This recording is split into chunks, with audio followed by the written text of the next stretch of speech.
I know I've done this before, but I'm gonna make another tutorial about how to add an outline to a model because might as well.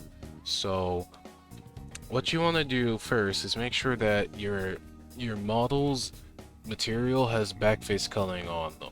Pretty much most things use it on by default, but Blender you have to like put it on manually. So you grab your model, you duplicate it.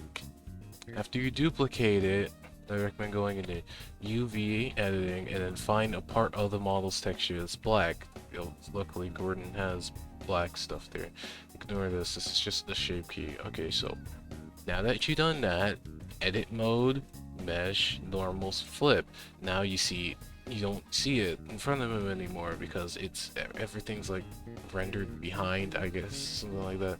Hold Alt S, hold Shift so it doesn't go too far, and now you get to like change the size of the outline. And if you did it correctly, whoa, your model has an outline.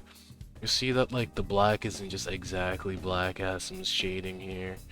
A way you can fix that is to like make the outline its own material.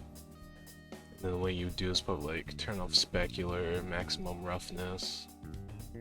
Just like lower everything else. There you go, you got a nice clean outline.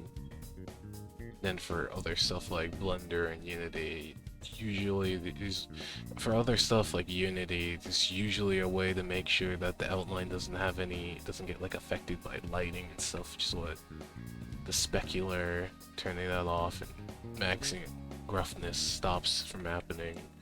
So now Gordon has an outline, and you can use this outline on anything because it's built into the model. It doubles the model's poly count, but like, it doesn't. Does that really matter? You're adding an outline, but if the model's low poly like this, you don't have to worry. If it's a high poly model and you're doing it, well, just if you don't care about high polys, whatever. Here we go. It's done.